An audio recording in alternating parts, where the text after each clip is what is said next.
Quais são os diferentes tipos de artigo científico? O que muda entre eles? Olá, eu sou médico veterinário e você está no canal Saúde Animal por Bruno Branco. Nós já sabemos o que é e para que serve um artigo científico, conforme eu já expliquei nesse vídeo aqui. Nós também já sabemos que, de um modo geral, os artigos científicos são bem parecidos, porque eles seguem normalmente uma mesma sequência. O que muda entre eles é a metodologia, é a forma com que cada trabalho foi realizado. Mas as partes de um artigo são praticamente sempre as mesmas, como eu já expliquei nesse vídeo aqui. E hoje nós vamos descobrir quais são os principais tipos de metodologia dos artigos científicos e o que muda entre cada uma delas.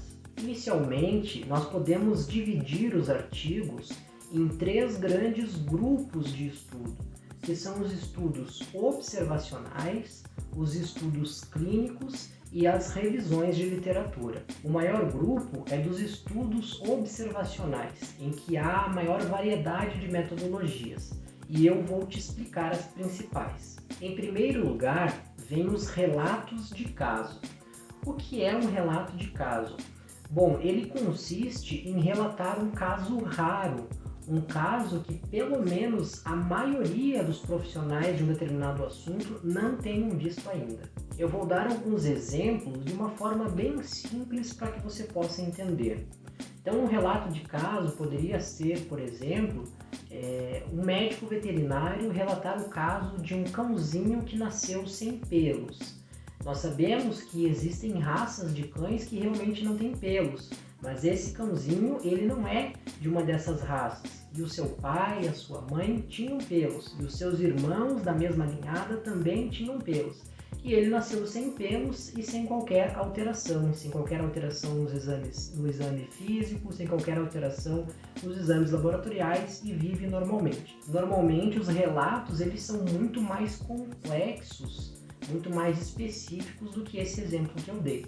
Novamente eu repito, foi apenas para exemplificar e tornar mais fácil o entendimento. Os relatos de caso, eles pertencem àquele grande grupo dos estudos observacionais e existem várias outras metodologias. Eu vou dar mais um exemplo bem simples para você poder entender.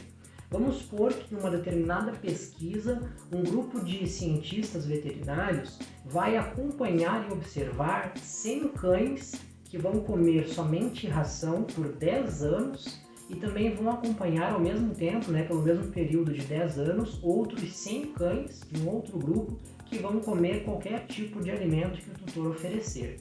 E ao final desses 10 anos, eles vão comparar com vários parâmetros, com vários indicadores de saúde, para ver se houve alguma diferença significativa entre esses grupos. Então é apenas um exemplo também de um estudo observacional. Outro exemplo seria acompanhar um grupo de pessoas fumantes ao longo de 15 anos e um grupo de pessoas não fumantes também pelo mesmo período de 15 anos e ao final comparar alguns parâmetros, verificar quem teve mais chance de desenvolver problemas respiratórios ou doenças em geral. Esses dois exemplos que eu citei anteriormente são exemplos de estudos observacionais prospectivos. Então eu estou olhando para frente, estou olhando para o futuro. Eu vou começar a acompanhar alguns pacientes de hoje em diante por um determinado período. Agora existem também estudos que são retrospectivos, em que eu vou olhar para o passado.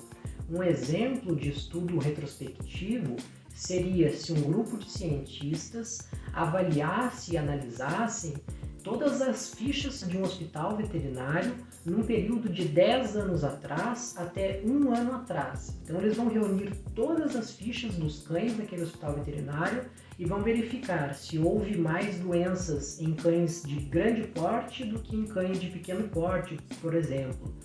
Ou poderiam avaliar qual foi a patologia, qual foi a doença mais comum ao longo desse período todo decorrido. Então eu estou olhando para informações do passado, que já aconteceram. Perceba que em todo e qualquer estudo observacional, como o nome já diz, eu apenas observo. Então, vou acompanhar os pacientes, observar, anotar os resultados, anotar as informações e depois avaliar tudo isso. Verificar quais são as correlações e diversas outras formas, várias informações que podem ser importantes obtidas através da observação desses fatos. Mas eu não faço qualquer tipo de experimentação, eu não intervenho na vida dos pacientes, eu não administro qualquer tipo de medicação, então não há qualquer tipo de experimentação, apenas observação. E depois existem os estudos clínicos, que são os estudos experimentais. Então, só um exemplo. Eu vou administrar uma vacina polivalente em 100 cães e em outros 100 cães eu vou administrar apenas placebo, apenas soro fisiológico. E vou acompanhar esses cães ao longo de 6 meses e verificar qual grupo apresentou mais doenças ou uma determinada doença que eu esteja pesquisando.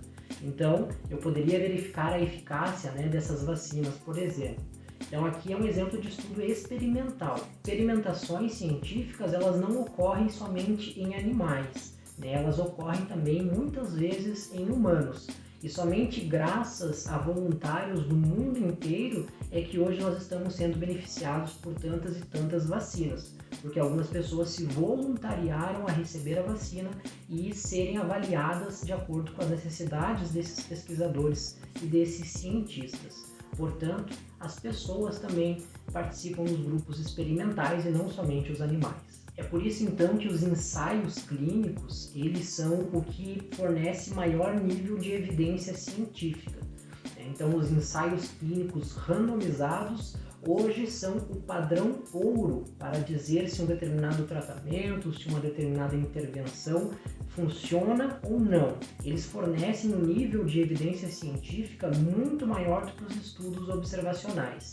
Então, eles são muito mais seguros e muito mais confiáveis para se avaliar e se dizer se algo funciona ou não. Um nível maior ainda de evidência científica, quem pode fornecer são as meta-análises e as revisões sistemáticas de literatura. Então, eu vou dar um exemplo. Caso eu quisesse fazer uma revisão sistemática da literatura, vamos supor que eu quisesse saber por que chove. Então, eu iria inicialmente pesquisar todos os artigos científicos que falam sobre chuva, que falam sobre o mecanismo da chuva, que fala sobre todos os fatores que envolvem a chuva, o porquê que chove. E aí depois eu iria selecionar os melhores artigos com base em alguns critérios bem estabelecidos. E depois de selecionar esses artigos, eu iria avaliar todas as informações que eu consegui obter de todos esses artigos, quais foram os resultados e toda a discussão em volta desses artigos todos. E aí sim eu chegaria a uma verdade definitiva, chegaria a um ponto comum e poderia com muita certeza dizer o porquê que chove. É claro que não faria sentido eu fazer uma revisão tão ampla, tão trabalhosa, apenas para saber por que chove, sendo que isso já é de amplo conhecimento de todos. Foi apenas um exemplo, como todos os outros.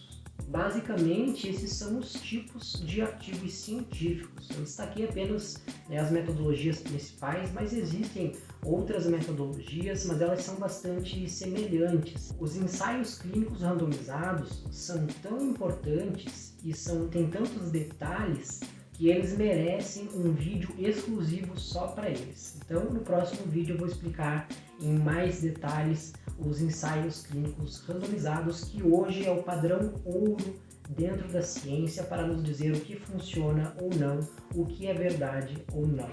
Então nos encontramos no próximo vídeo, mas para isso clica agora no botão de inscrever-se para você não perder nada. Inscreva-se aqui no nosso canal, deixa o seu like nesse vídeo e não esquece que toda terça-feira às 19h45 tem um vídeo novo aqui no canal com muitas informações importantes, muitas curiosidades sobre a medicina veterinária, sobre ciência e também dicas de saúde, cuidados e bem-estar de cães e de gatos. Muito obrigado por assistir até o final e até o próximo vídeo.